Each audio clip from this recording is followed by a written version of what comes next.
네, 이제 금요일 철회 예배 시작하겠습니다. 시작하시기 전에 기도드리겠습니다.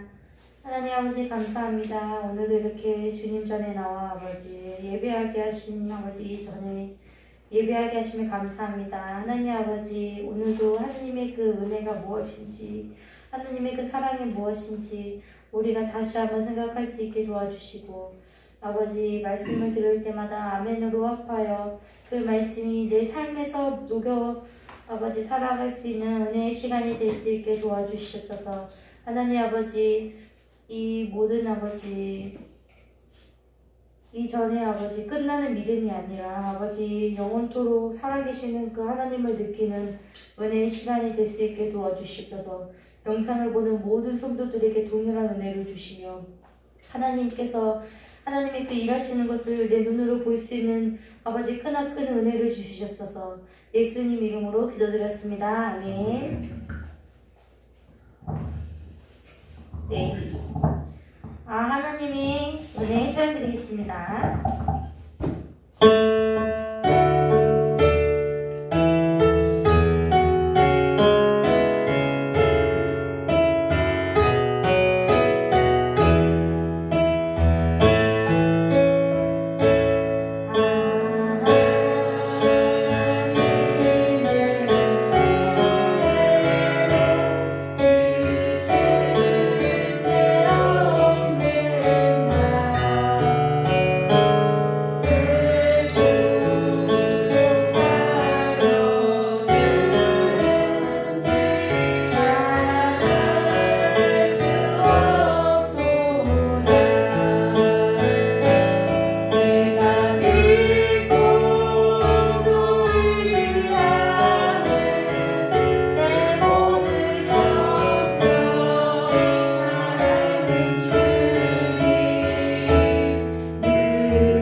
삶을 살면서 제가 감동받은 찬양을 요즘에 그 찬양 코티로 많이 쓰는데요. 오늘 하나님께서 저에게 주신 감동은 구속과 자유였어요.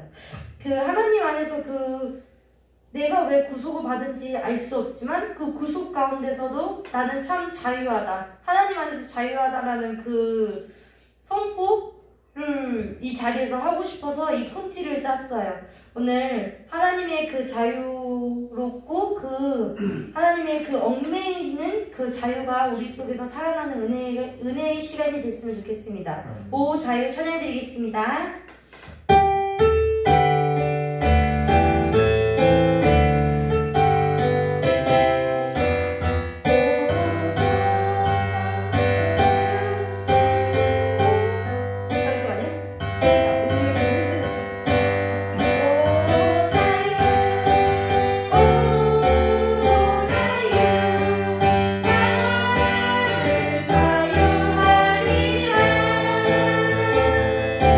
We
있는 그런 찬양으로 선택을 했는데 참 어렵네요. 네, 하나님께서 저희에게 자유를 주시고 눈물 없고 하나님의 노래가 넘치는, 하나님의 찬양이 넘치는 우리의 은혜의 시간이 됐으면 좋겠습니다. 네, 목사님 나오시기 전에 우리 하나님 안에서 그 구속된 자유가 무엇인지 한 번 더 생각하는 은혜의 시간이 됐으면 좋겠습니다. 저의 그 자유는 하나님께서 너와 나와 함께 있으면 내가 무엇을 하든지 너에게 자유를 줄게, 내 안에서라는 그런 자유인데, 이제 각 사람마다의 그 하나님이 주시는 자유가 다르잖아요. 하나님이 주시는 그 자유가 무엇인지 한 번 더 다시 한번 새기는 시간이 됐으면 좋겠습니다. 네, 기도로 마음 정돈하시고 우리가 하나님이 주시는 그 말씀이 무엇인지 다시 한번 생각하고 그 밭에 하나님이 주시는 그 음식을 받아먹을 수 있는 그 밭이 될 수 있게 기도드리기 원합니다.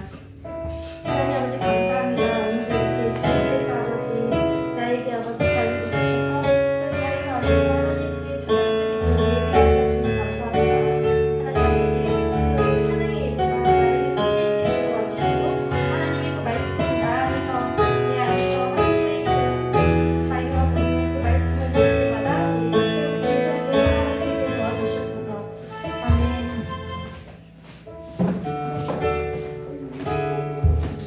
하나님 아버지, 이 시간에 우리의 예배 가운데 임재하여 주시고 좌정하여 주셔서 우리의 예배를 받아주시고 주님께서 홀로 영광 받아주시기를 간절히 원하오며 거룩하고 존귀하신 예수 그리스도의 이름으로 감사하며 기도드리옵나이다. 아멘.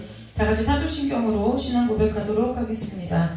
전능하사 천지를 만드신 하나님 아버지를 내가 믿사오며 그 외아들 우리 주 예수 그리스도를 믿사오니 이는 성령으로 잉태하사 동정녀 마리아에게서 나시고 본디오 빌라도에게 고난을 받으사 십자가에 못 박혀 죽으시고 장사한 지 사흘 만에 죽은 자 가운데서 다시 살아나시며 하늘에 오르사 전능하신 하나님 우편에 앉아 계시다가 저리로서 산자와 죽은 자를 심판하러 오시리라. 성령을 믿사오며 거룩한 공예와 성도가 서로 교통하는 것과 죄를 사해 주시는 것과 몸이 다시 사는 것과 영원히 사는 것을 믿사옵나이다. 아멘. 우리 찬송 한 장 부르고 하나님 말씀 보도록 하겠습니다.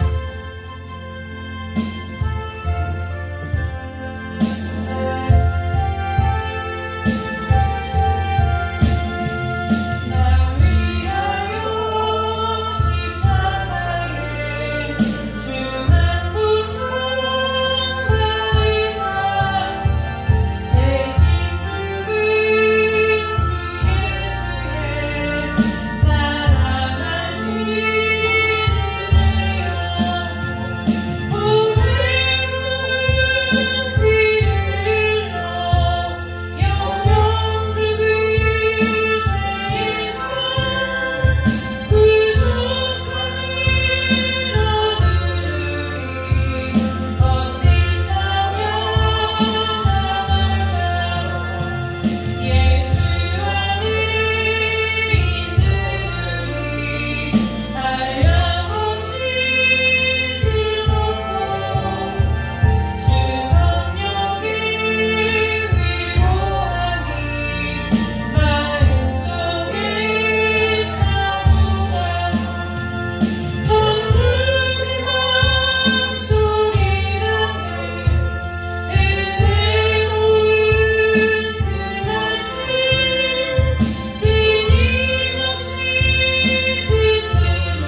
시편 107편입니다.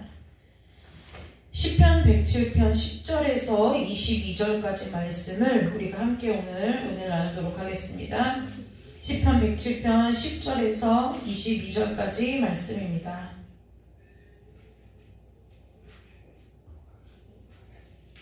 시편 107편 10절에서 22절까지 말씀, 시편 107편이죠. 네, 10절에서 22절까지 말씀, 네, 다 찾으셨으면 시편 107편 10절에서 22절 말씀을 우리가 한 절씩 교독해서 읽도록 하겠습니다.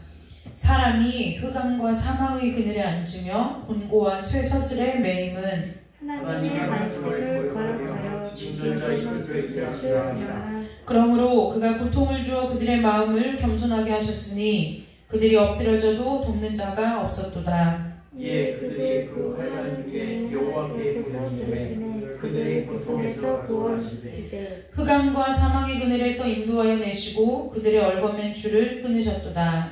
여호와의 인자하심과 인생에게 행하신 기적으로 말미암아 그를 찬송하시도다.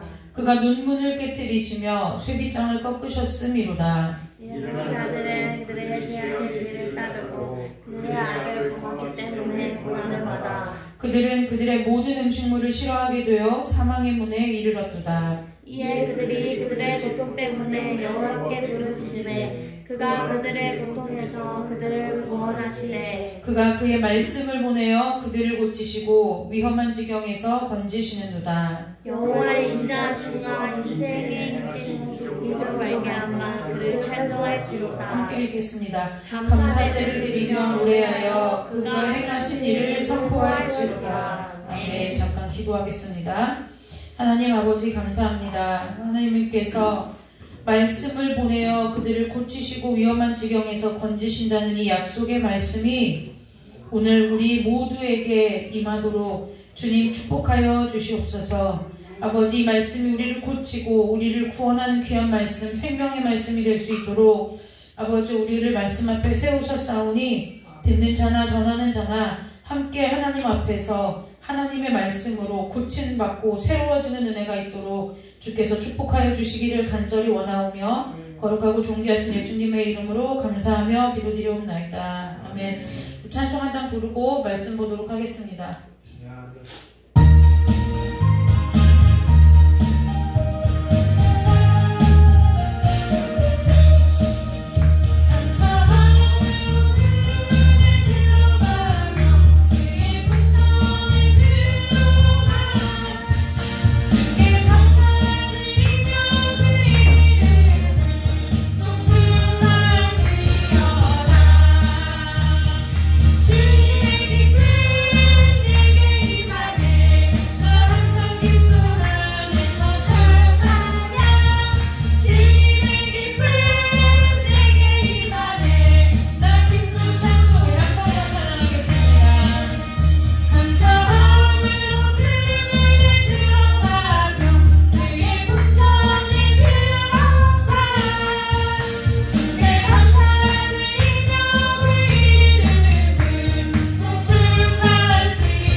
여러분이 하나님 앞에 감사로 드리는 제사가 되시기를 주님의 이름으로 축복합니다. 함께 말씀을 나누겠습니다. 오늘 우리가 함께 말씀을 볼 텐데요. 여러분 그 사회적인 용어 중에 멘탈 블럭이라는 게 있어요. 그 멘탈 블럭이라는 것이 무엇이냐면 사람이 자꾸 생각을 하게 되잖아요. 생각을 하면은 그 생각이 여러분들도 우리가 생각하지 않는 사람은 여기 아무도 없죠. 뭐 어린아이나 어른이나 많이 배웠거나 뭐 했거나 상관없이 때로는 우리가 육신의 연약함으로 인해서 몸은 병상에 누워있거나 몸을 내 뜻대로 내 의지대로 쓸 수 없는 상황 가운데서도 사람이 끝까지 할 수 있는 것이 무엇이냐면 생각하는 일이라는 거예요. 그래서 요즘에 멘탈이라는 말을 많이 쓰는데 이 멘탈 블럭이라는 단어가 있어요. 그 멘탈 블럭이라는 것은 뭐냐면 여러분들이 잘 아시다시피 이 블럭이라는 것은 내가 어떻게 조립하느냐에 따라서 내가 모양을 만들어내잖아요. 그것처럼 이 멘탈 블럭은 뭐냐면 내가 생각하는 대로 나의 생각에 뭐라고 할까요? 생각의 체계, 사고의 체계가 만들어진다는 거예요. 네. 그래서 세상적인 학문에서는 무엇을 얘기하느냐? 성공의 법칙 중에 하나가 뭐냐면 긍정적이고 창조적인 생각을 하라는 거예요. 네. 이것이 사람에게 유익할까요? 유익하지 않을까요? 유익해요. 그런데 복음일까요? 아닐까요? 복음은 아니에요. 왜냐?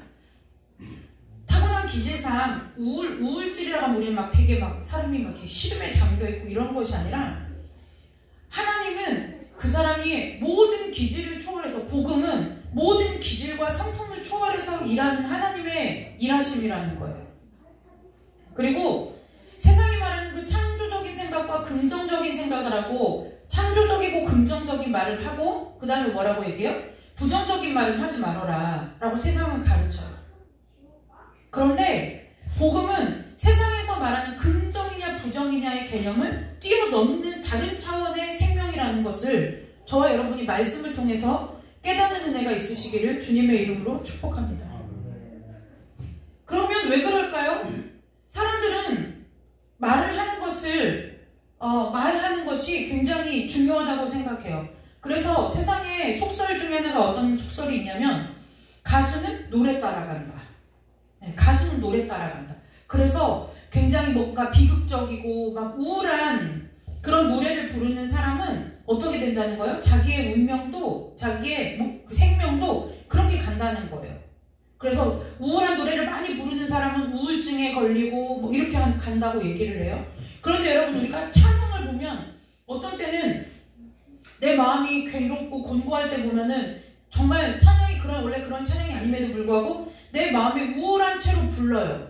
근데 그 찬양은 뭐예요? 우리를 우울하게 부르든 박수치며 부르든 춤추며 부르든 결국 뭐 하는 거예요? 우리의 마음을 하나님 앞에 토해내고 토로하게 만드는 살리는 거라는 거예요.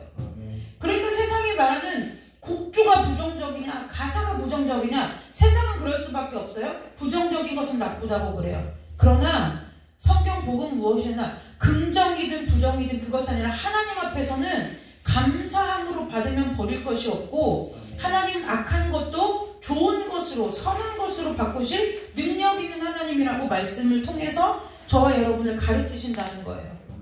그래서 긍정적이냐 창조적이냐 멘탈 블럭 얘기하다가 여기까지 왔죠. 그래서 자꾸 뭐라고 하는 거예요? 긍정적인 생각을 하면 긍정적인 사고가 되고 부정적인 사고를 하면 부정적이 된다는 거예요. 그럼 이것이 틀리냐? 제가 말했죠. 틀린 것은 아니지만 복음도 아니라는 거예요. 복음도 아니라는 거예요. 근데 마치 우리는 그것을 복음인 것처럼 착각하고 살아간다는 거예요. 그런데 이 블록체인을 얘기하는데요. 재미난 것은 인도와 스리랑카에는 코끼리가 많죠. 근데 그 코끼리를 어떻게 관리하냐고 하면은 저도 이제 그 아침에 극동방송을 듣다가 들은 거예요. 그런데 이 코끼리를 어릴 때 그러니까 지금 소도 마찬가지고 뭐 인도까지 가지 말자고요. 제가 저희 외삼촌한테 그 집에서 닭을 기르잖아요. 이 닭을 기르는데 양계장처럼 집단으로 이렇게 닭을 기르는 거 말고 집에서 왜 우리가 보면 토종닭이라고 해서 닭백숙 집에 가면 토종닭 값이 더 비싸죠. 그런데 뭐 그 토종닭 집에 가면은 보통 주인 아주머니, 주인 사장님들이 뭐라고 말씀하시냐면은 우리는 산에다가 방목해서 기른다고. 그럼 우리가 이제 생각할 때 이상하잖아요. 그럼 그 산에 닭이 다 날아갈 거야 아니에요? 닭이 어떻게 자기 집인 줄 알고 때 되면 들어오느냐는 거예요. 저는 그래서 늘 제 말이 거짓말인 것 같다. 지식이 없으면 백성이 망해요. 그래서 주인 사장님이 속인데 이제 좀 비싼 값을 받기 위해서 저렇게 장사의 수단으로 얘기하나 보다라고 생각했는데 어느 날 농사를 지으신 저희 외삼촌이 뭐라고 얘기하냐면 닭을 그렇게 기를 수 있다는 거예요. 어릴 때부터 닭을 점점점 처음에는 닭을 이렇게 풀어놓는데 닭장에서 풀어놓을 때 이 점점점 닭의 행동 반경을 넓혀준대요. 처음에는 집 마당에서만 놀게 한다는 거예요. 네, 처음에 집 마당에서 짧은 시간 놀게 한대요. 그리고 나서 다 주인이 뭐예요? 다 몰아가는 거죠. 다시 우리 안으로 들여놓는 거예요. 닭장 안으로 그 닭을 들여놓는 거예요. 그리고 나서 그 훈련을 어떻게 하느냐? 며칠 한다는 거예요. 그러면 닭이 요 시간 그 시간만큼 닭이 집 앞 마당에서 놀다가 지들이 알아서 닭장으로 들어간다는 거예요. 그게 익숙해지면 또 그 다음에 어떻게 돼요? 당장은 조금 넘때 집의 대문을 넘어서되 그 집 주변에서 놀게끔 또 훈련을 시킨다는 거예요. 그렇게 훈련을 시키면 닭이 뭐 한다는 거예요? 인식해가지고 닭이 이제 그것이 훈련되어져서 어떻게 된다는 거예요? 산에다가 풀어놓아도 네, 닭이 이렇게 날아가지 않을 정도의 이 망을 쳐놓으면은 그 안에서 놀다가 때가 되면 닭장 안으로 들어온다는 거예요. 이것이 동물로 설명해서 죄송하지만 우리의 멘탈 블랙 사고방식의 블록체인이라는 멘탈 블럭이라는 거예요. 멘탈 블럭이라는 거예요. 그래서 결국 사람이 어떻게 돼요? 자기의 말에 매이고 자기의 생각에 매이게 된다는 거예요. 그래서 성도들 보고 계속 뭐를 얘기하는 거예요? 네, 생각의 지배를 받지 말아라. 그래서 뭐 하는 거예요? 세상 것보다 하나님의 것을 보아도 하나님의 것을 생각을 해도 하나님이 하실 것 같은 생각. 내 생각으로는 그런 것이 나올 수 없으니까 자꾸 우리가 어떻게 하는 거예요? 지금 예수님께 제가 옛날에 제 멘탈을 훈련시킬 때 항상 했던 것이 뭐냐면 지금 내 상황과 처지에 예수님이 계시면 어떻게 하셨을까를 항상 물어봤던 거예요. 항상. 내가 늘 믿음으로 늘 잘하던 일에는 이미 내가 그 일에 믿음의 체질화가 되어서 상관이 없는데 때로는 나의 생각에 내 고정되어 있는 생각의 범위를 넘어서고 때로는 이것은 내가 할 수 없는 일인 것 같은 일들을 하나님께서 저에게 맡기셨을 때 늘 하나님 앞에 하나님 잘하게 해주세요. 열심히 하게 해주세요. 좋은 결과 내게 해주세요를 한 것이 아니라 제가 제 마음을 볼 때 이건 내가 생각해도 내가 하나님이 이렇게 하신다는 것을 믿지 못하니까 그 내 안에 불신을 보고 잘 들으세요. 하나님 앞에 회개하기 전에 무엇을 했느냐? 예수님이시라면 어떻게 하실까 생각해 봤다는 거예요. 그러면 답은 늘 정해져 있어요. 답은 무엇으로 나느냐? 순종으로 나는 거예요. 때로는 그것이 부당하다고 여겨져요. 내가 당한 상황과 처지와 형편과 그 모든 것을 생각했을 때 제가 제 처해져 있는 상황을 가지고 내가 내 형편을 가지고 내 상황을 가지고 내 문제를 가지고 우리나라뿐만 아니라 전 세계 어디를 비행기 타고 돌아다니면서 말이 안 통하는 사람한테 통역을 시켜가면서 구글 번역기를 돌려가면서 내 상황을 설명했을 때 그 모든 사람들이 다 당신이 지금 오라요 라고 얘기할 그때에도 하나님의 순종하게 하시더라는 거예요. 당신이 지금 갑질을 당하는 거예요. 당신이 지금 부당한 대우를 받고 있어요. 그러니까 당신이 거기에 대해서 안 하는 게 맞아요. 안 가는 게 맞아요. 하지 않는 게 맞아요 라고 생각할 때에도 예수님이라면 어떻게 하셨을까? 내 스스로에게 자문해 본다면 예수님은 그 권위 앞에도 순종하셨다는 거예요. 순종의 비결이 어떻게 하면 믿음 좋으면 순종한다고 하죠? 결국 그 모든 얘기가 다 똑같은 거예요. 예수님이라면 어떻게 하셨을까 물어보면 예수님이 그러면 자 우리가 너무 잘 알고 너무 많이 들어서 귀에 못이 박히게 들었던 그 예수님이 십자가에 달린 그 사건 하나만 보더라도 예수님이 부당한 대우를 받는 거 아니냐는 거예요. 죄도 없어요. 그렇게 매달려야 할 이유도 없어요. 오히려 예수님이 아이 아버지 이 잔을 나에게 옮겨주십시오. 아버지 왜 나를 버리십니까? 라고 말하는 게 너무나 당연한 일인 거예요. 우리가 살다 보면 그렇게 말할 수 있는 상황들이 굉장히 많이 있죠. 내가 이거 꼭 해야 됩니까? 내가 왜 이렇게까지 멸시를 받고 내가 왜 이렇게까지 수모를 당하면서 내가 왜 이렇게까지 금전적인 손해를 보고 내가 왜 이렇게까지 사회적인 지위의 손해를 보면서까지 이 일들을 해야 됩니까? 라고 할 그 상황에도 예수님은 뭐 하셨다는 거예요? 순종하셨다는 거예요.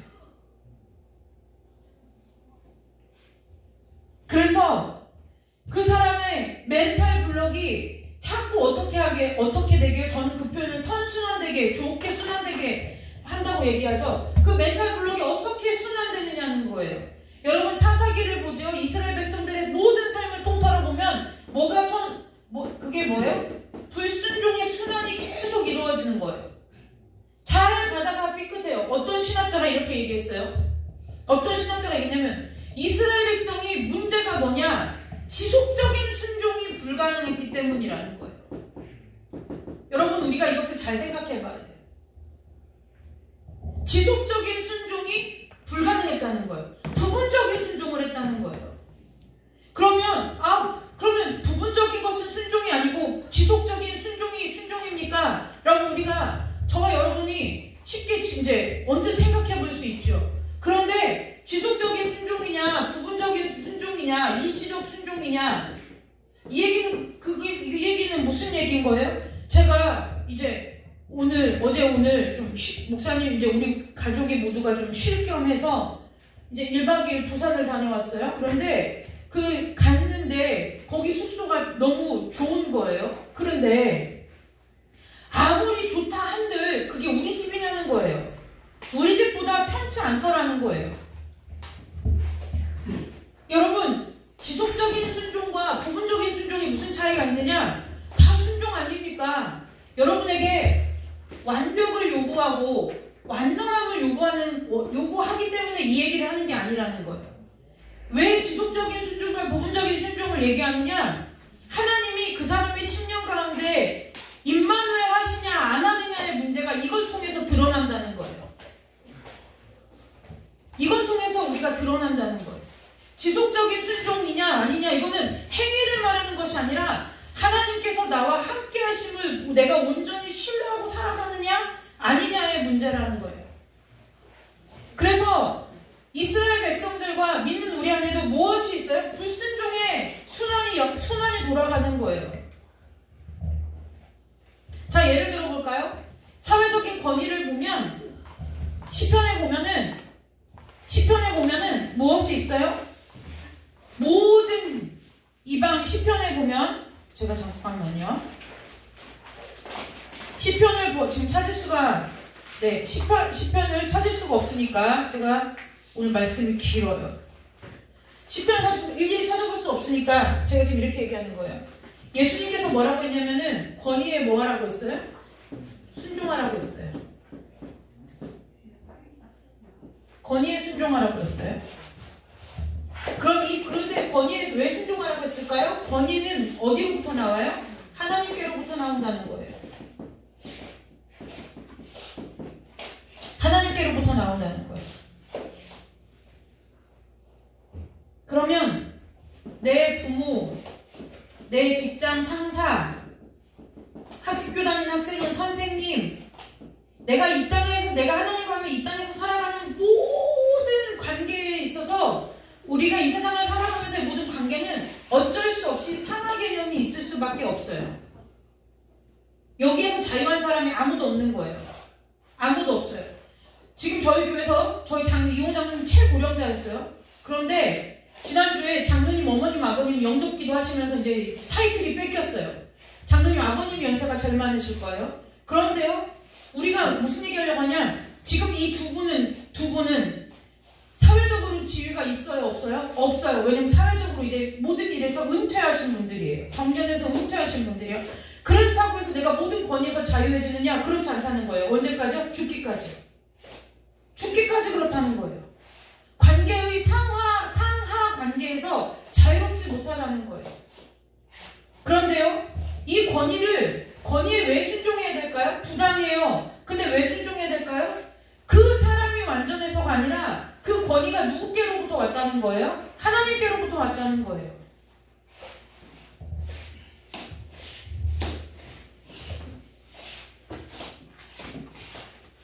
그래서 모세에게 주셨던 십계명에 보면 뭐라고 얘기해요? 내 부모를 공경하라, 이 얘기가 있는 거예요. 우리나라의 어떤 유교적인 개념으로 효도해라, 그 얘기가 아니라는 거예요.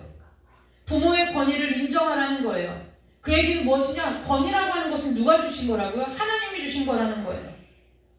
그 하나님이 주셨다는 뜻은 무슨 얘기예요? 그 사람이 온전하든 온전하지 않든 그것이 중요한 게 아니라는 거예요.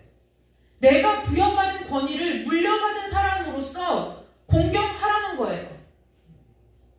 예전에 저희 목사님이 늘 이 얘기를 저한테 한 적이 있어요. 나는 아빠로서 너무 부족한 것 같아. 내가 어떻게 해야 될까? 아버지 학교를 가야 될까? 뭐 해야 될까? 그래서 제가 얘기했어요. 부족할 수 있는데 권위에 있어서는 흔들리면 안 되라고 얘기했어요. 왜요? 그 권위는 누구로부터 온 거예요? 하나님으로부터 온 거예요. 지금 멘탈 블록 얘기하다가 여기까지 갔죠? 그래서 이스라엘 백성들은 뭐예요? 불순종의 순환을 하는 거예요. 지속적 순종이 아니라 부분적이고 일시적인 순종을 하는 삶의 패턴이 성경을 보면은 계속 어떻게 돼요? 반복되는 거예요. 계속 반복돼요. 그럼 성경에서 말하는 이스라엘 백성이 지금 지역적으로 이스라엘에 있는 백성이냐? 그렇지 않아요. 뭐 한 거예요? 앞에 이 타이틀이 붙어요. 구원받은 이스라엘 백성이에요. 이스라엘 백성은 아브라함 이래로 한 번도 하나님 앞에 구원받지 못한 적이 하나님께서 그때부터 하나님 뭐한 백성이에요? 선택한 백성이에요. 그런데 이 구원받은 이스라엘 백성들에게 있어서 불순종의 순환이라는 멘탈 블록이 형성되어 있다는 거예요. 그래서 뭐예요? 아주 장착되어 있어요. 뭐가요? 불순종의 DNA가. 아담의 원죄로부터 불순종의 DNA가 장착되어서 있는데 그게 자꾸 하나님께서 말씀하시고 하나님께서 인도하시니까 자꾸 뭐예요? 그때는 되는데 또 어떻게 시간이 지나면 또 자기 멋대로 자기가 원하는 대로 가요. 이걸 우리의 신앙의 모습으로 비교할까요? 처음에는요 은혜 받으면 하나님이 하라는 대로 다 할 것 같아요. 그런데 점점점 이제 신앙의 짬밥이 생기고 신앙의 연륜이 생기면 하나님을 향한 믿음과 신뢰가 더 깊어지는 것이 아니라 점점 뭐예요? 내 스스로가 하나님을 너무 잘 안다는 교만과 착각에 빠져요. 그래서 뭐냐면 적절하게 하나님을 내 삶에서 잘 유용하게 이용해 먹을 수 있는 팁들을 얻어요. 그리고 마치 그것이 신앙생활에서 내가 잘하는 것 같고 신앙생활을 내가 열심히 하는 것 같고 내가 신앙생활에 있어서 하나님과의 관계가 아주 좋은 것처럼 착각하게 만든다는 거예요.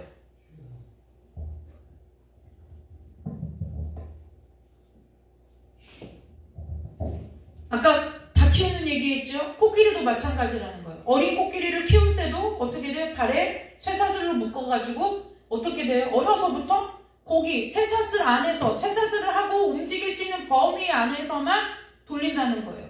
그러면 그 코끼리가 내가 갈 수 있고 내가 행동할 수 있는 반경이 이만큼이니까 그만큼만 움직이구나. 나중에 어떻게 돼요? 커서 그 쇠사슬을 몸에서 풀어서 자유의 몸으로 놓아줘도 그 코끼리의 죽을 때까지의 반경은 어디까지라는 거예요? 자기가 어려서 매어서 쇠사슬에 묶인 채로 움직였던 그 범위를 벗어나지 못한다는 거예요. 아까 우리 전도된 찬양인도 때 구속의 자유를 얘기했어요.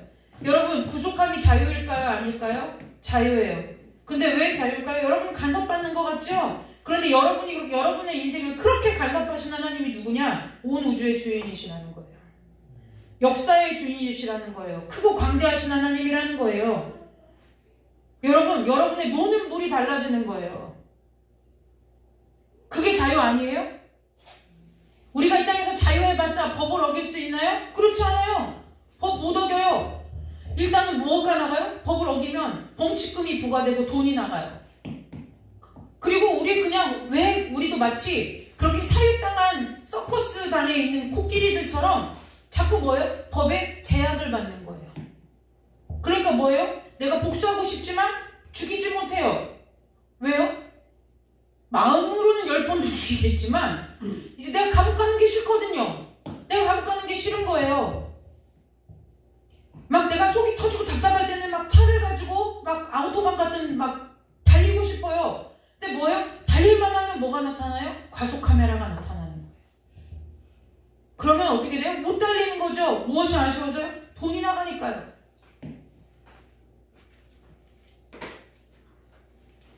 그런데 그 하나님은 그 모든 것을 초월해서 우리에게 자유를 주시는 하나님이라는 거예요.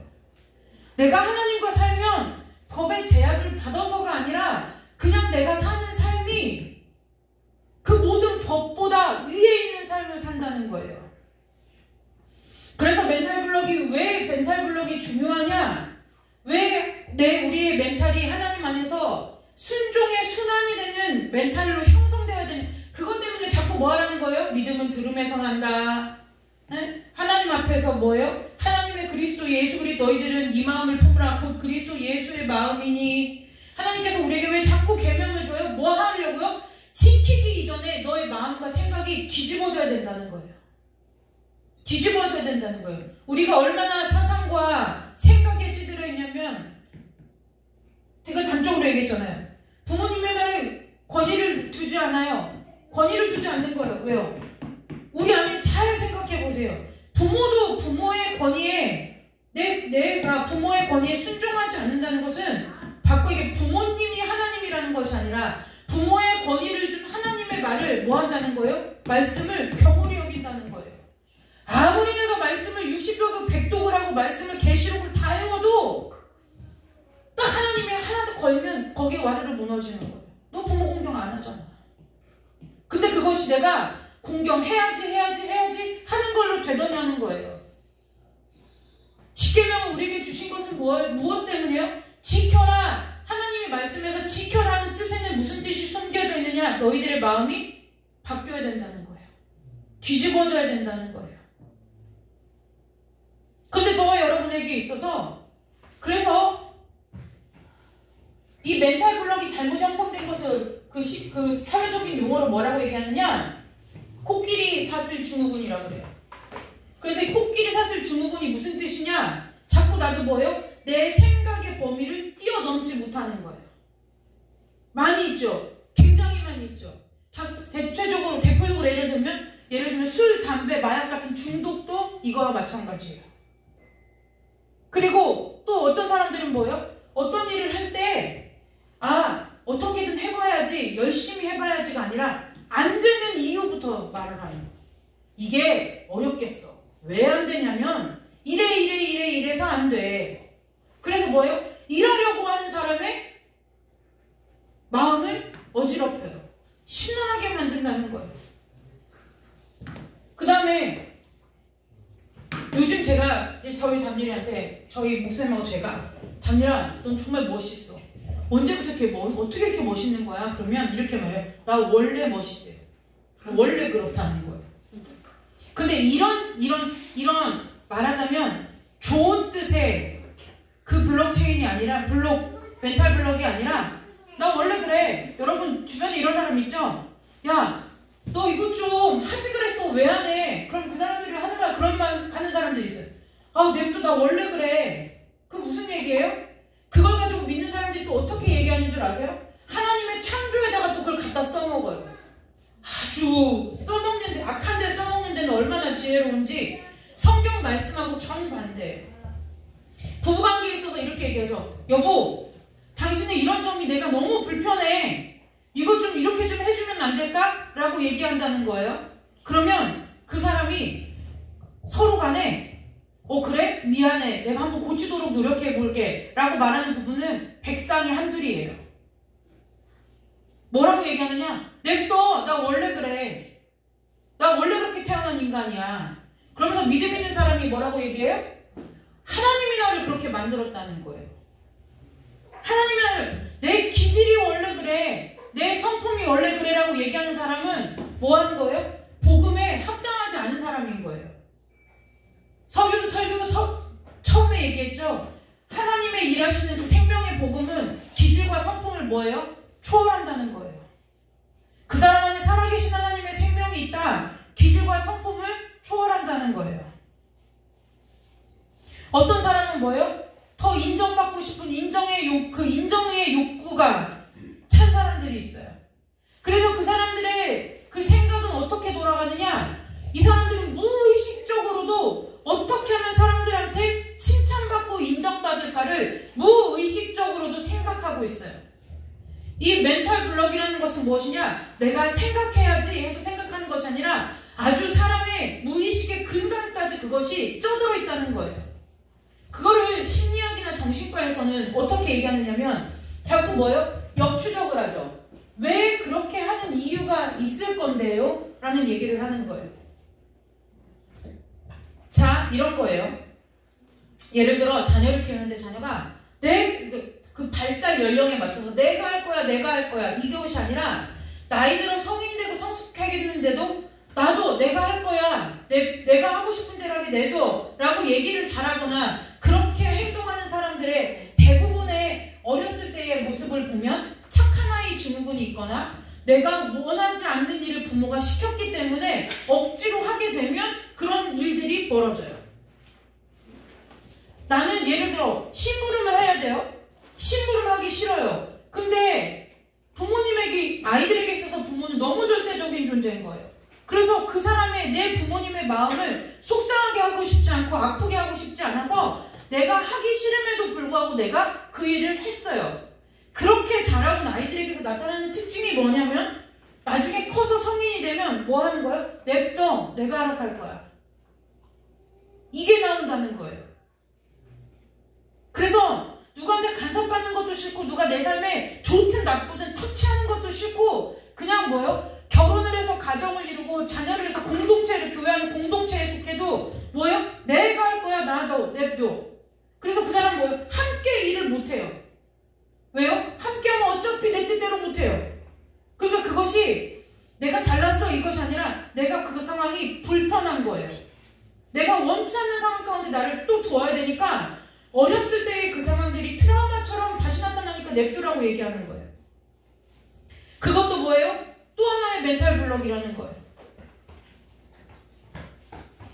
믿는 사람 안에 있어서의 가장 깨부숴져야 되는 멘탈 블록 중에 하나가 무엇이냐? 하나님께서 그렇게 말씀은 갖고 와도 돼. 갖고 와. 제가 지금 제 마음을 담아서 헝금한 게 저기 들어있어서 지금 갖고 오고 싶은 거예요. 갖고 와. 보세요. 안 열리고 갖고 오는 것도 주님의 은혜예요. 우리가 멘탈 블록에 대해서 이야기하고 있는데 우리의 믿음에 있어서의 불순종의 순환의 멘탈 블록이 뭐예요? 내가 이미 예수 그리스도 안에서 새 사람이 되었다는 멘탈이 형성되지 않아요. 하나님께서 저와 여러분에게 약속의 말씀을 주시고 내가 너에게 복을 줄 거야. 내가 너의 삶을 빛으로 인도할 거야 라고 약속해도 내 상황을 보고 뭐 하라는 거예요? 그것을 믿지 못하는 거예요. 왜요? 하나님과 같은 사고방식의 멘탈 블록이 우리의 심령 가운데 전혀 형성되어 있지 않는 거예요. 아이들이 블록을 만들 때 어렸을 때는 도대체 내가 사자를 만들었어. 그런데 네모 몇 개 붙여놓고 사자라고 하는 거예요. 여러분 그때 우리에게 필요한 건 무엇인가요? 믿음의 눈이에요. 이것을 아이들 그래 사자야 사자. 이건 아이들이 금방 알아요. 그런데 정말 믿음의 눈을 가지고 진짜 네가 사자를 만들고 싶어서 만들었다고 공감해 줄 때 아이들은 뭐예요? 저 사람이 나하고 마음과 생각이 통한다고 생각하는 거예요. 제가 왜 그 얘기를 그런데 아이들이 점점 자라면 누가 보아도 정말 그거다라고 생각할 만한 작품을 만들어내는 거예요. 그 자존감의 바탕이 어디에서 생성이 되느냐면 어려서 그렇게 인정받고 공감받은 것 때문에 멘탈 블록이 형성되기 시작한다는 거예요.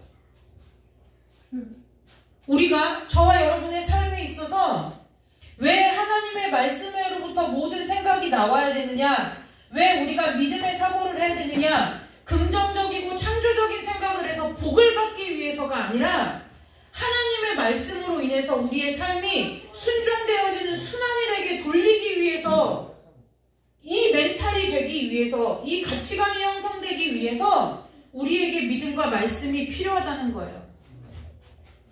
저와 여러분이 태초에 하나님이 천지를 창조하신 걸 믿으십니까? 여러분들이 저와 여러분의 이 주변의 만물들을 볼 때 하나님의 일하심을 보이십니까? 근데요, 너무 재밌는 것이 뭐냐면 창세기 1장 1절이 믿어지는데 저와 여러분의 삶이 그렇게 되어질 수가 없다는 거예요.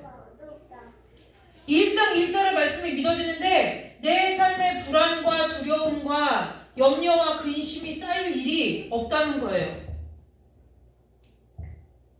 자꾸 우리가 뭐 한다는 거예요? 믿는다고 착각하는 거예요. 그래서 이 땅에서 우리의 싸움은 믿음의 싸움이라는 거예요.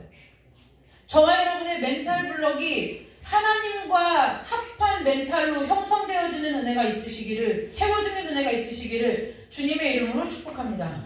그래서 어려서부터 왜 그렇게 아이들에게 신앙교육을 시켜요? 제가 얘기하죠. 신앙교육은 말씀을 읽어라, 보아라, 들어라, 이것이 아닌 거예요. 그것이 아니니까 하지 말아라, 그 얘기 아니라 그것이 전부가 아니라는 거예요. 내가 하루의 생활 가운데 가장 많은 시간을 함께 보내는 가족들이 하나님을 어떻게 믿고 따르고 섬기느냐를 보고 아이들이 큰다는 거예요. 그래서 심리학의 용어에 뭐가 있어요? 아이들이 뭘 보고 커요? 엄마 아빠의 뒷모습 보고 큰다는 거예요. 아이들이, 여러분들이 요즘 육아 프로 이런 거 많이 보니까 여러분들 아시죠? 아이들이 안 보는 것 같아도 다 보고요, 안 듣는 것 같아도 다 들어요. 나이와 상관이 없어요. 나이와 상관이 없다는 거예요.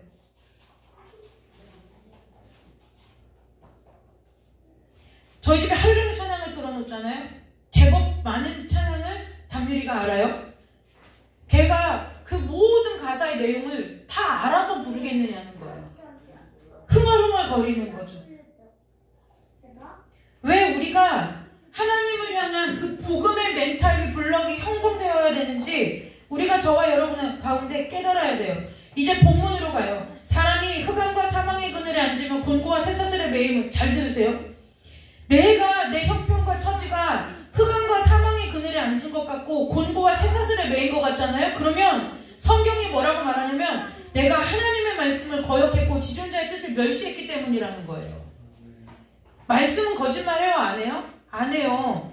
하나님, 나는 그런 적이 없어요. 내가 얼마나 열심히 살았는데요. 내가 하나님 앞에 얼마나 많이 드렸는데요. 시간을 드리고 물질을 드리고 자녀를 드리고 얼마나 더 이상 드릴 것이 없을 만큼 하나님 앞에 헌신했는데요 라고 저와 여러분이 아무리 부르짖어 외쳐도 저와 여러분의 삶에 흑암과 사망의 그늘이 있고 곤고함이 있고 쇠사슬에 매였다는 것은 분명히 하나님 보실 때 우리 삶의 어딘가에서는 하나님의 말씀을 거역했고 하나님의 뜻을 멸시했다는 증거라는 것을 기억하셔야 돼요. 그래서 어떻게 돼요?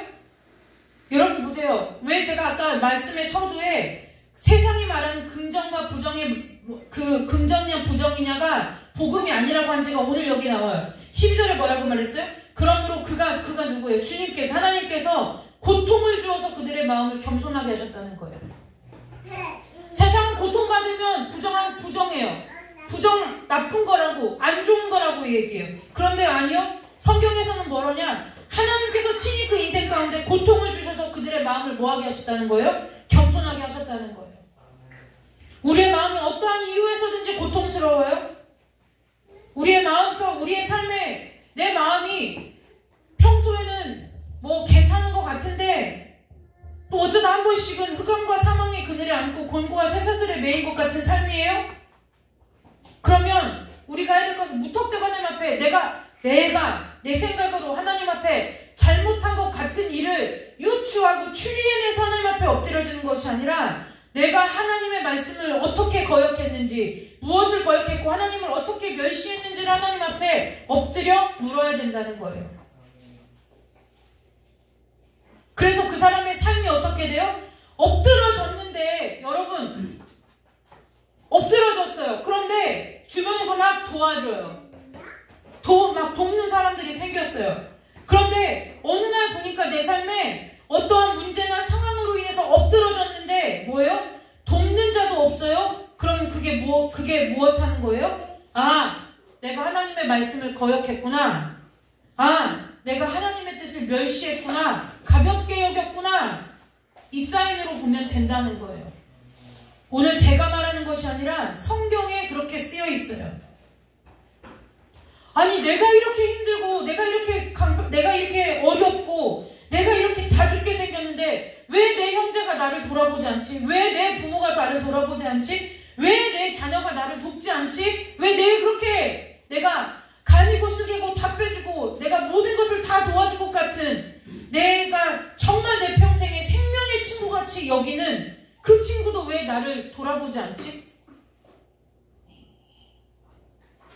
그때가 뭐라고요? 하나님의 말씀을 우리가 거역했거나 하나님의 뜻을 멸시했던 때라는 거예요.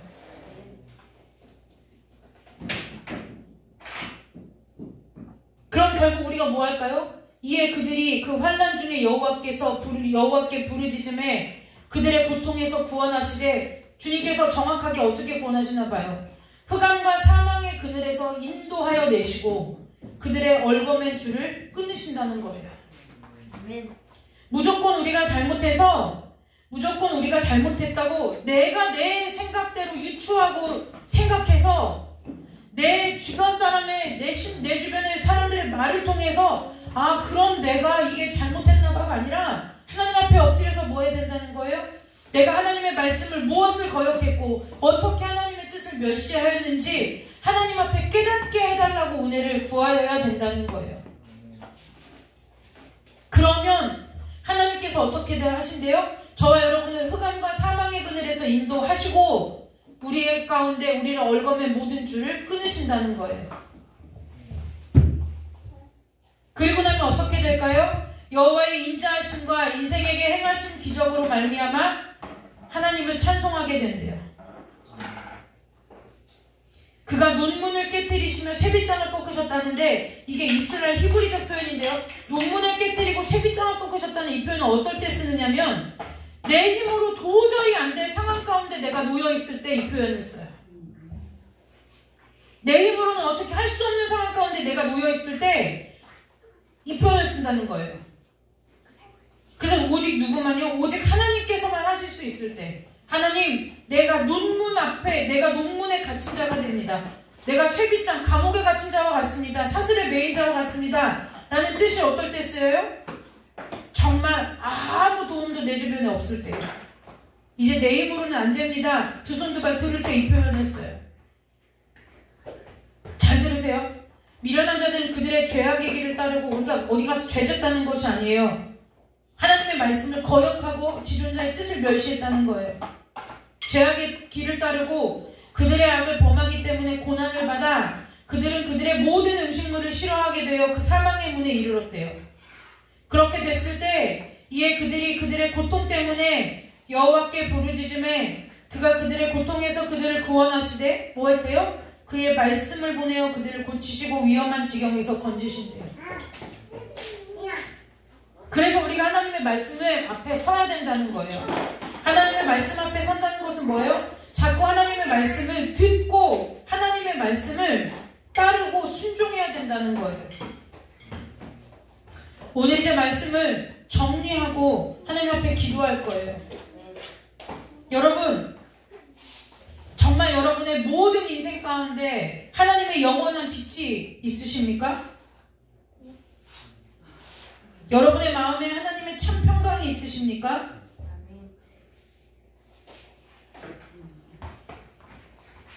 평강이 임했다는 것은요, 역으로 얘기할까요? 내가 이 땅에서 어떠한 상황을 만나고 어떠한 문제를 만나도 하나님이 해주시겠지. 이건 믿음이 아니라는 거예요. 하나님을 믿는 믿음은 무엇이냐? 여러분, 우리가 아이들을 키울 때 정서적으로 건강한 거를 어떻게 건강하다고 표현하냐면 싫을 때 싫어할 줄 알고요, 슬플 때 슬퍼할 줄 알고요, 좋을 때 좋아할 줄 아는 것이 정서적으로 건강한 거예요. 그런데 누가 봐도 슬플 상황인데 안 슬퍼하고요, 누가 봐도 기뻐할 상황인데 별로 기뻐하지 않아요. 정서적으로 건강한 게 아니라는 거예요. 하나님 앞에서 심령이 건강한 사람은 어떤 사람이냐?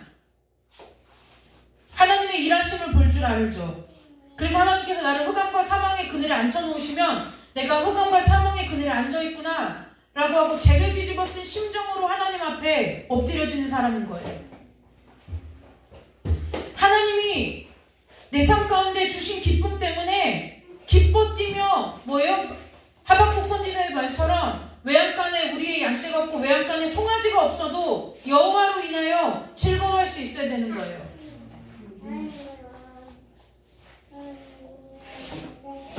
하나님이 여러분 맨날 자주 찬송 부르죠. 하나님 아버지의 마음. 그것이 하나님 앞에 믿음이 건강한 사람이라는 거예요. 그런데 내가 내 형편과 처지를 소경이 되고 기머거리가 돼서 몰라요. 그냥 눈앞에 되어지는 일들이 잘 되어지면 평강이고 복인 거고, 내가 생각하는 대로 일이 되어지지 않으면 그게 뭐예요? 내 삶의 재앙이라고 생각해요. 거예요. 아픈데 아빠한테 얘기해. 하나님이 내 삶 가운데 행하시는 일들을 볼 줄 알아야 거기에 있어서의 반응을 보지 않겠느냐는 거예요. 되어지는 일들이 아니라 하나님이 지금 내 삶을 어디로 끌고 가시는지가 보여야 된다는 거예요.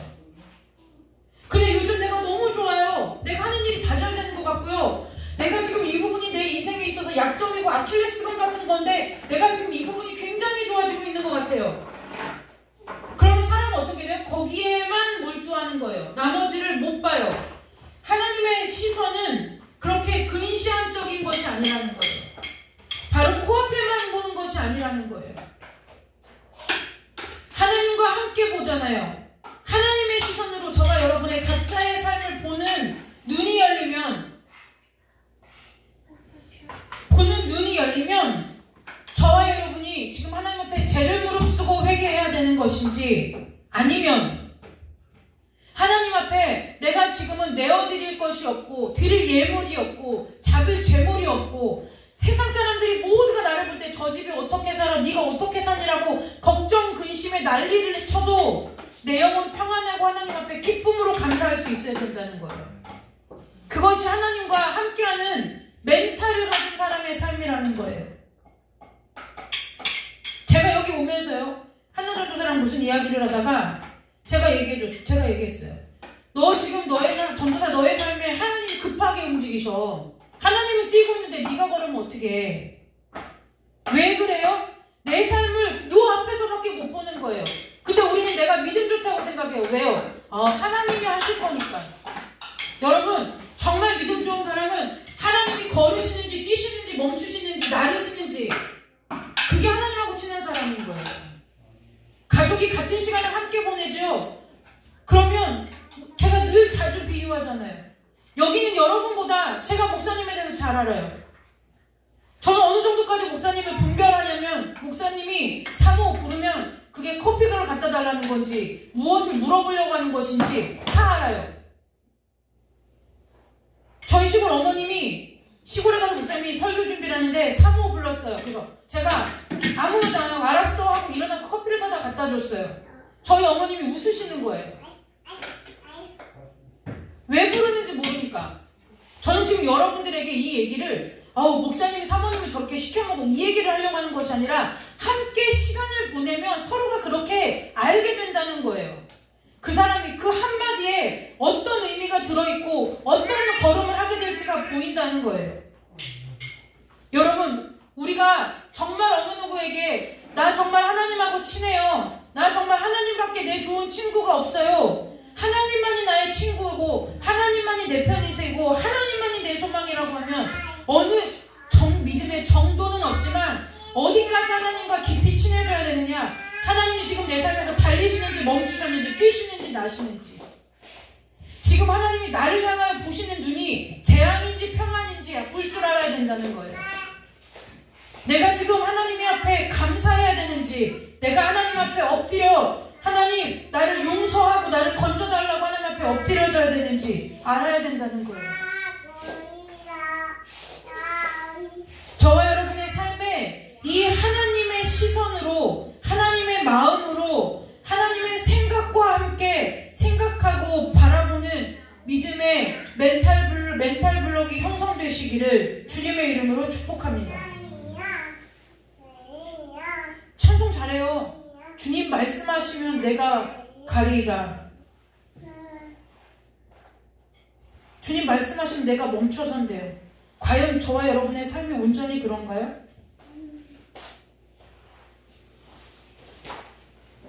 어떤 분들이 이렇게 얘기하는 사람들, 조급한 마음을 주시는 것은 하나님이 주신 마음이 아니래요. 여러분 그 얘기를 잘 분별해서 들으셔야 돼요. 하나님이 조급하게 움직이실 때는요, 평안한 가운데 평안하지만 내 모든 마음과 생각과 시선이 거기에 집중되는 거예요. 오늘 우리 선영이가 건강하게 여기 왔지만 우리 혜지 집사가 좀 몸이 연약해져가지고 이 선영이가 늘 위험한 순간을 뱃속에서 여러 고비를 하나님의 은혜 가운데 넘겼어요. 그때에 어디에 가 있어요? 얘의 안전에 가 있는 거예요. 그래서 뭐예요? 이 아이의 생명을 하나님 앞에 지켜달라고 기도하게 되는 거예요. 엄마도 아이도 건강하게 하나님 앞에서 지켜달라고 기도하는 거예요. 그 갈급함이 그게 갈급함이라는 거예요. 평간하지만 우리의 마음과 생각과 시선이 어디에 몰두되어 있어요? 거기에 몰입되어 있는 거예요. 저는 사역자죠. 저는 사역자이니까요. 어디에 몰두되어 있어요? 성도들의 신앙에 몰두되어 있는 거예요. 제가 사역자인데 여기 서서 여러분들이 하나님을 보고 우리 권사님네 집은 막 집이 좋던데 이번에 무엇을 새로 장만하셨다던데 우리는 언제 이거 가져보나, 우리는 언제 지금 내 사례비를 생각해볼 때는 이거 택도 없는데 우리가 언제 이런 걸 꿈꿔보나, 이 생각하고 있으면 그게 사역자겠느냐는 거예요. 사역자는 어디에 몰두되어 있어요? 성도가 정말 하나님의 말씀 안에서 자라가는지 살아가는지, 하나님이 보실 때 책망할 것은 없는지 그거 살피는데 모든 시선이 집중되어 있다는 거예요. 여러분, 제가 여러분에게 오늘 믿음 안에서 질문할게요. 여러분의 삶 가운데 하나님이 진행하고 하나님이 행하시고 있는 일이 무엇이에요?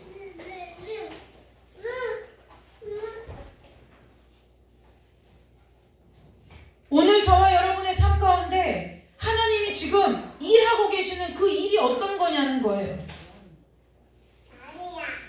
그 질문에 하나님 앞에 대답할 대답이 있는 복이 있으시기를 주님의 이름으로 축복합니다. 우리가 그 답을 알기 때문에 내가 하나님이 뛰실 때 함께 뛰고, 하나님 멈추실 때 함께 멈추고, 하나님 날아오를 때 하나님 나는 날개가 없어요, 하나님 나를 좀 끌어안고, 이렇게 독수리가 어린 새끼를 품고 비상하는 것처럼 하나님 나도 좀 하나님의 그 날개와 함께 날아오를 수 있게, 주와 함께 날아오르게 해주세요. 하나님 앞에 기도할 수 있는 거예요. 지금 오늘 이 순간 이 시간 이쯤에 하나님께서 내 삶 가운데 어떤 일을 행하시는지 내가 알 길이 없어요. 알 길이 없고 들을 길이 없고 볼 길이 없는데 무슨 기준과 근거로 하나님 앞에 친하다는 얘기하냐는 거예요. 성경 60독이요? 내가 환상을 봐서요? 내가 음성을 들었어요? 그럼 여러분에게 저희 신학교 학부 다닐 때 이런 분이 있었어요. 저희 신학학 교수님이 연세가 많으시죠. 나이가 많으시셨어요. 그런데 그분이 그랬어요. 어떤 분이 청강생이요. 기동원 원장님이 오셨어요. 근데 그분이 이렇게 하는 거예요. 저기 만학도이신 것 같은데 어떻게 이렇게 오시게 됐냐더니, 제가 기도 중에 주님께서 환상을 보여주셨는데, 그러니까 저희 교수님 이렇게 질문했어요. 그 환상이 주님께로부터 온 말씀의 근거를 내보세요.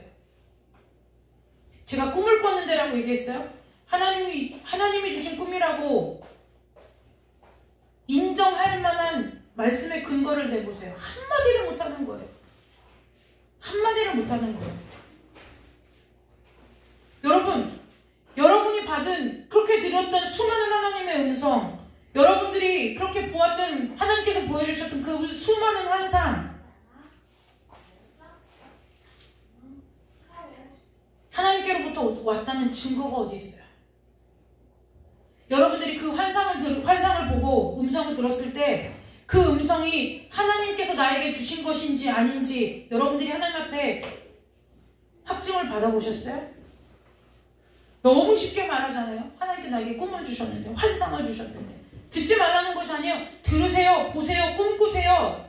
환상도 보세요, 이상도 보세요. 삶 가운데 기적도 경험하세요. 그러나 그 모든 경험을 넘어서서 그 경험을 하게 하시는 하나님의 붙들 말씀, 증거가 여러분들에게 있어야 될 거 아니에요.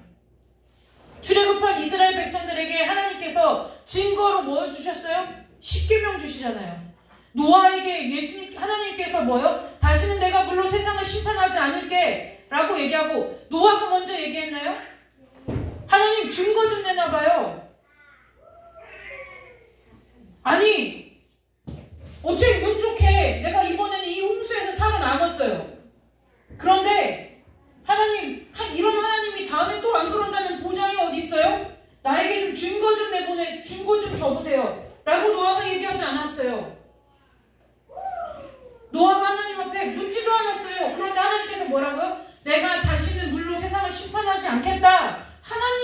실제로 언약 세우시고 그 증거로 뭘 주셨어요? 무지개를 주셨다는 거예요. 그래서 성경의 창세기부터 계시록까지 성경을 관통하는 하나님의 언약의 흐름을 아는 것은 성경을 이해하는 데 굉장히 큰 의미가 있는 일이에요. 여러분, 보고 듣고 꿈꾸고 환상 보고 기적을 경험할 때에 여러분들 앞에 하나님께서 분명히 뭐라고 했어요? 말씀을 보내어 위험한 지경에서 건지고 고치신대요. 이 위험하다는 것은 정말 우리가 죽게 된 그 위험, 말 그대로 위험한 것만이 아니라 우리의 삶의 문제 앞에, 풍랑 앞에, 환경 앞에 내가 어렵게, 내가 정말 흑암에 있는 것 같고 사망의 그늘에 있는 것 같고 곤고한 것 같고 쇠사슬에 매인 것 같은 그 모든 것들이 성경이 말하는 위험하다는 거예요. 그때 우리가 하나님 앞에 기도하면 하나님이 음성을 주실 때도 있고 꿈을 꾸게 하실 때도 있고 환상을 보게 하실 때도 있고 이상을 보게 하실 때도 있고 기적을 경험하게 하실 때도 있죠. 그때 그것을 경험하고도 뭐예요? 하나님께서 분명히 뭐라고 얘기했어요? 그의 말씀을 보내어 고치시고 위험한 지경에서 건지셨다는 거예요. 그러면 우리가 분명히 하나님 앞에서 귀한 위경 가운데서 건짐받고 우리가 고침받았으면 고침받고 건지신 그 하나님께서 우리에게 주신 무엇이 있어야 된다는 거예요? 약속의 말씀이 있어야 된다는 거예요. 그게 레마의 말씀이에요. 우리는 레마라는 단어를 너무 남용해요. 레마는 히브리어로 내게 주신 말씀인데 하나님께서 내게 말씀을 주셨다는 그 뜻은 뭐예요? 하나님께서 그 말씀을 내게 주셨을 때 반드시 그 말씀대로 우리의 삶을 인도하셔서 우리를 고치고 건지신다는 뜻이에요. 그런데 우리가 여러분들이 아시다시피 말씀 뽑기 하면 어디 말씀에 회개하고 돌이켜라 이런 말씀 몇 구절 있던가요? 다 내가 너에게 복을 주고 너로 번성케 하고 창대케 하고 세상이 말하는 긍정의 개념과 뭐가 다르냐는 거예요. 여러분, 하나님의 말씀 앞에 서셔서 하나님과 함께 보시고 하나님과 함께 들으시고 하나님과 함께 생각하시고 하나님과 함께 걷는 은혜가 있으시기를 주님의 이름으로 축복합니다. 이제 모든 여러분들이 만들어낸 멘탈 블럭이 다 깨어지고 하나님께서 세우시는 멘탈 블럭이 새롭게 세워지는 은혜가 저와 여러분의 삶 가운데 임하시기를 주님의 이름으로 축복합니다. 기도하겠습니다. 하나님, 우리의 삶에 있는 저주가 떠나가고 매임이 떠나가는 것이 먼저가 아니라 우리 안에 있는 모든 생각이 그리스도를 아는 지식을 대적하여 높아진 모든 것들이 이 시간에 예수의 이름으로 파하여지고 오직 하나님께서 주신 마음과 하나님께서 주신 생각으로 우리의 마음과 심령이 새롭게 함으로 변화를 받아 하나님의 기쁘시고 온전하고 선하신 뜻이 무엇인지 분별하며 이 땅을 살아가는 삶이 될 수 있도록 우리 모두의 마음을 새롭게 하여 주시고 깨끗게 하여 주시고 아버지 정결케 하여 주시기를 간절히 원하오며 거룩하고 존귀하신 예수 그리스도의 이름으로 감사하며 기도드리옵나이다. 아멘. 우리 찬송 한 장 부르고 기도하고 돌아가도록 하겠습니다. 저와 여러분의 마음과 생각이 완전히 새로워지는 은혜가 있으시기를 주님의 이름으로 축복하고 저와 여러분이 하나님의 말씀에 순종하는 은혜가 있으시기를 주님의 이름으로 축복합니다. 여러분, 복음은 간단해요. 하나님이 그렇다면 그런 거고요. 하나님이 아니라고 하면 아닌 거예요. 내가 하나님 앞에 토를 달아야 할 이유도 없고 토를 달아야 할 권리도 없고 토를 달아야 할 그 위치에 저와 여러분이 있지 않아요.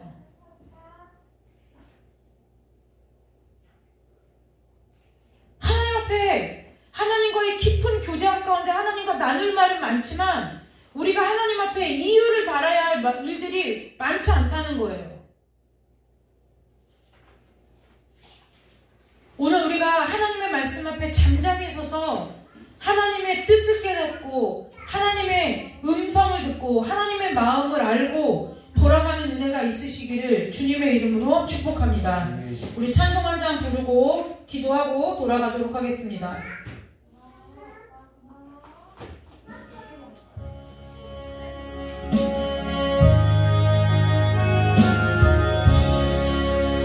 내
하나님의 말씀을 거역했다 하면 거역하는 거예요.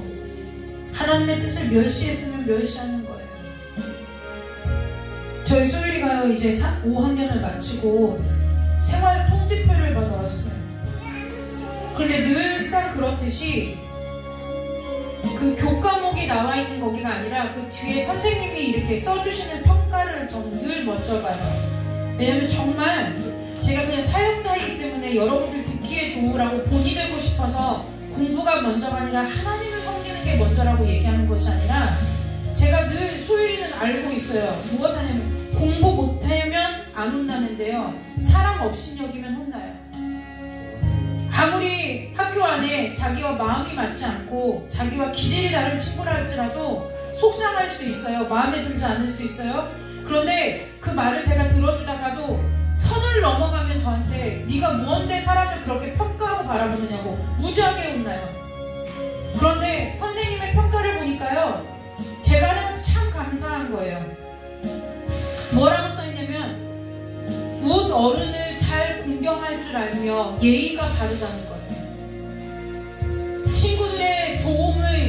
친구들의 필요를 알고 친구들을 도울 줄 알고 함께 친구들의 도움을 주는 방법들을 생각해서 실천에 옮길 줄 아는 아이라고 선생님이 그렇게 멘트를 적어서 보내주신 거예요.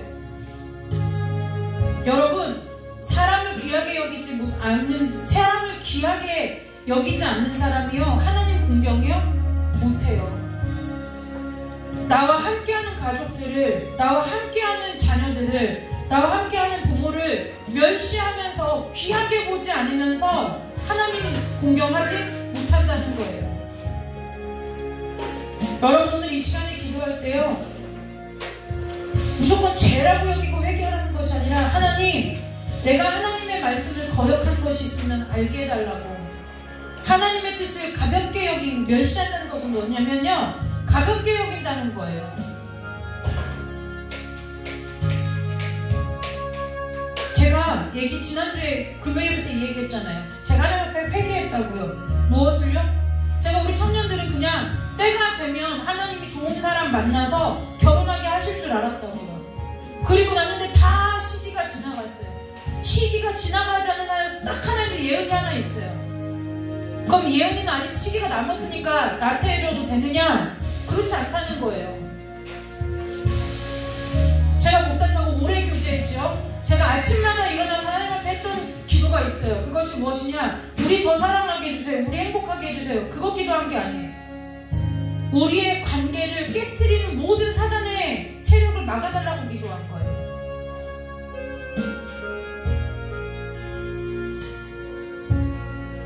우리 호주에 있는 우리 진삼이 형제도 지금 때가 지나도 한참 지났어요. 그것이 저와 여러분의 인생에 흑암과 사망의 그늘에 앉은 거예요.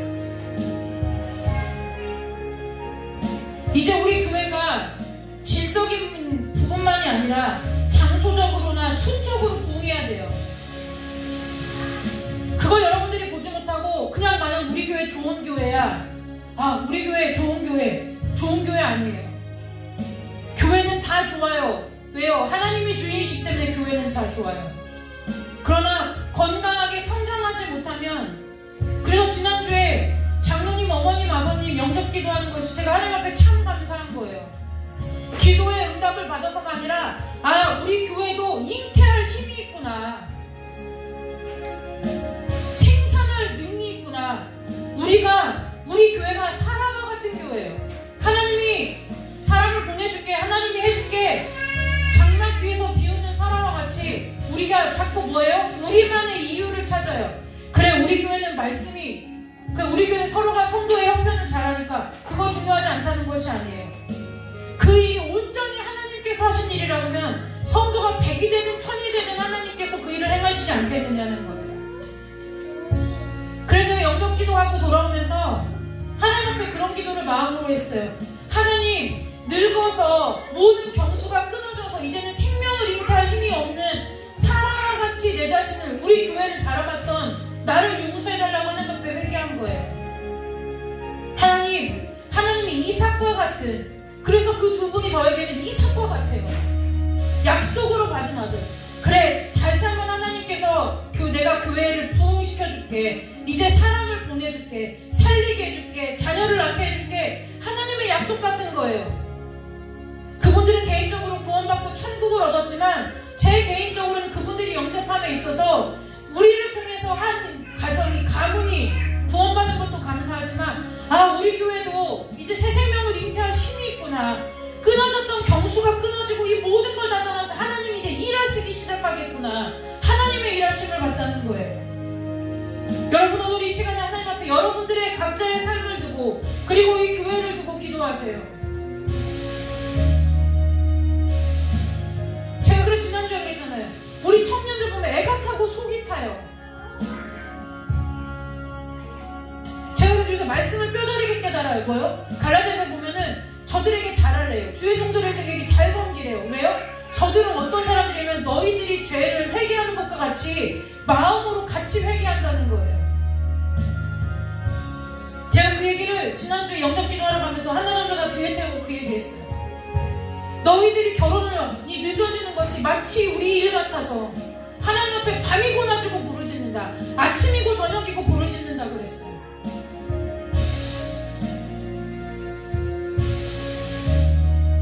시간이 가요. 경수가 끊어져요. 나에게 잉태할 힘이 없어요. 그런 날이 우리의 육신 가운데도 와요. 내가 결혼을 해도 하나님께서 내게 자녀를 언제 주실지 몰라요. 준다는 약속이 없어요. 내가 결혼을 해도 내가 그렇게 바라고 꿈꾸는 것처럼 행복한 가정을 이루고 살 거라는 보장이 내게 없어요. 내가 조급해지지 않겠어요? 제가 요즘 소율에게 그래요. 26살, 7살 때 너 시집가게 결혼할 수 있게 하나님 앞에 기도해라. 너 지금부터 기도해도 늦었다.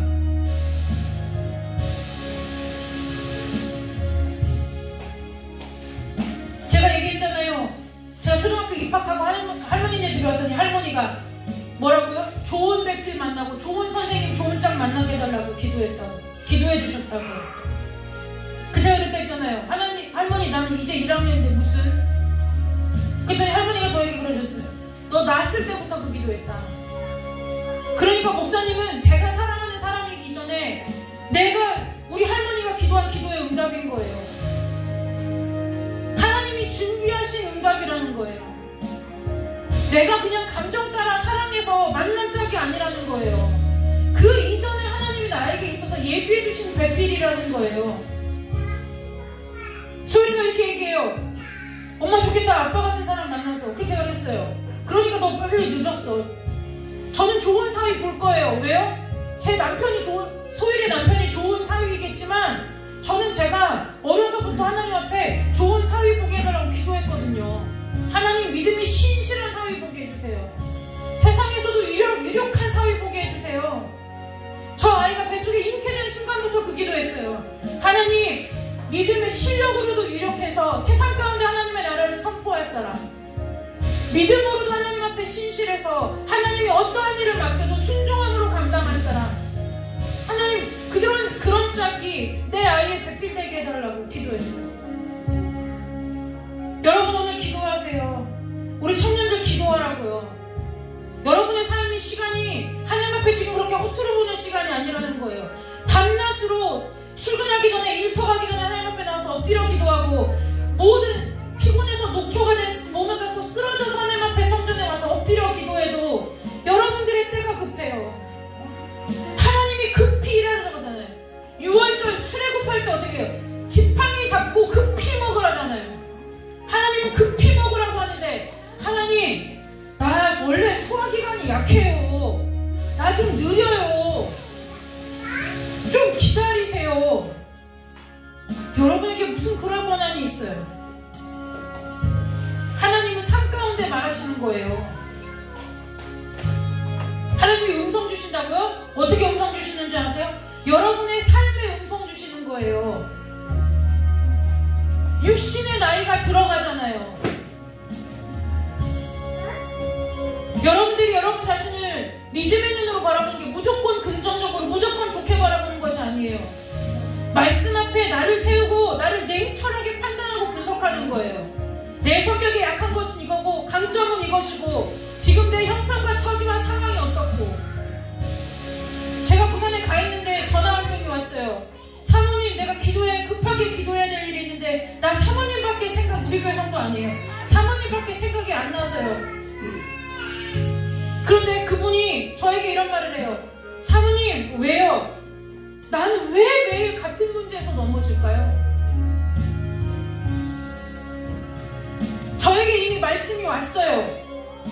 사모님, 말씀 주시는 거 없어요? 제가 말 안 해줬어요. 응답이 저한테 왔어요. 그 말을 듣기 전부터 응답이 저한테 왔어요. 말 안 해줬어요. 그리고 제가 딱 한마디 했어요. 하나님 앞에 엎드려 봅시다. 같이 기도해 봅시다.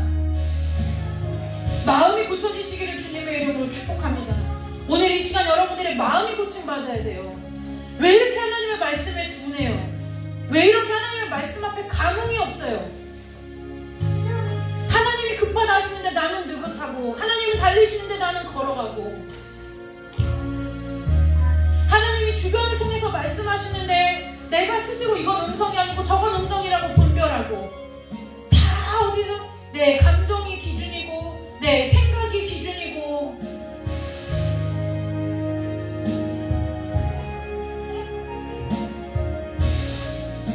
제가 오래전부터 우리가 주일 매월 마지막 주 찬양 예배를 드릴 적에 찬송가로서만 한번 예배를 해보면 참 좋겠다. 그래서 제가 기도하면서 기다렸어요. 하나님의 때를 준비하면서 기다렸어요.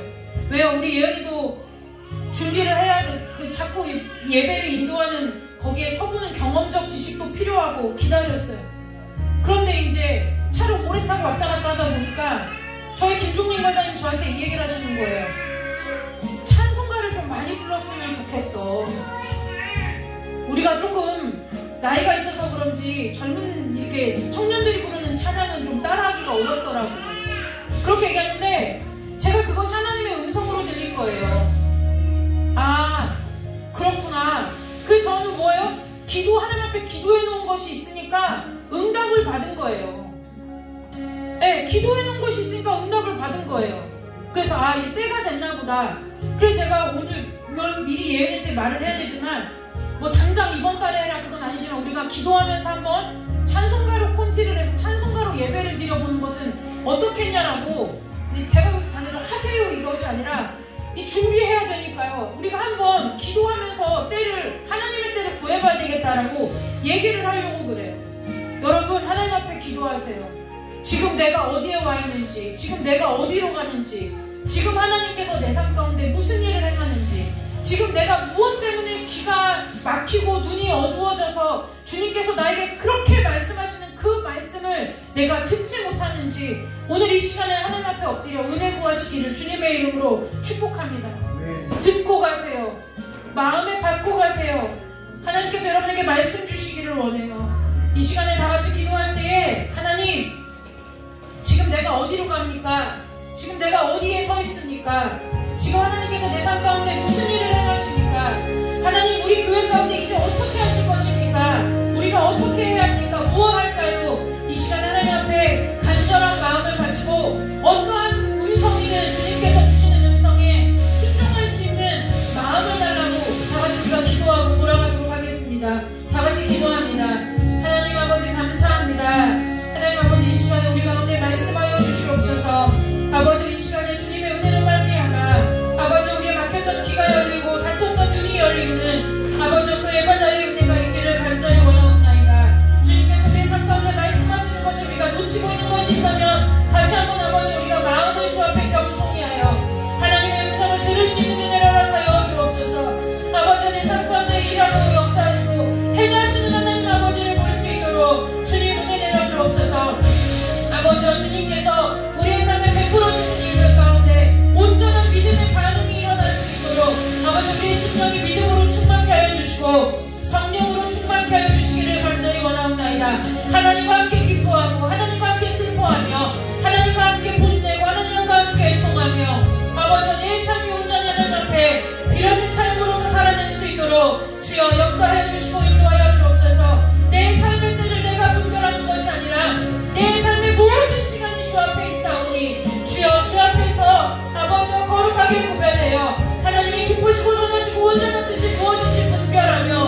아버지, 이제 우리의 마음이 새롭게 함으로 말미암아 주님과 함께 보게 하시고, 주님과 함께 걷게 하시고, 주님과 함께 생각하게 하시고, 주님과 함께 느끼게 하시고, 내 모든 삶의 일거수일투족이 주님과 함께하는 삶이 될 수 있도록 주님 축복하여 주옵소서.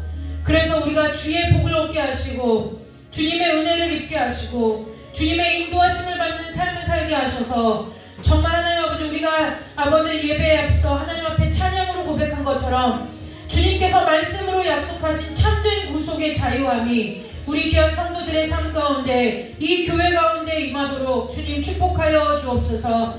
이 시간에 아버지 귀한 예물을, 마음의 소원을 담아 아버지 앞에 감사하는 마음으로 드리는 어린이가 있습니다. 하나님 아버지, 주님께서 자라게 하셔서 이제 때가 되매 그 모든 것을 잘 마치게 해주셔서 아버지 감사함으로 고백하는 귀한 어린이의 아버지 예물의 마음을 받으셔서 주께서 저들의 평생의 삶 가운데 하나님의 인도하심과 보호하심이 떠나지 아니하도록 주께서 함께하여 주시기를 간절히 원하옵고, 우리 예배 가운데 참석한 모든 성도들과 영상으로 예배하는 모든 자들에게 동일한 은혜가 임하도록 주께서 두 손 들어 축복하여 주시기를 간절히 원하오며, 거룩하고 존귀하신 예수 그리스도의 이름으로 감사하며 축복하며 기도드리옵나이다. 아멘. 하나님께 주기도문으로 하나님 앞에 기도를 하고 금요 예배를 마치겠고요. 광고는 계속되는 그 지진으로 인해 고통받는 터키를 위해서 기도해 주시고, 서빙 프렌즈라는 기독교 단체가 있어요. 이미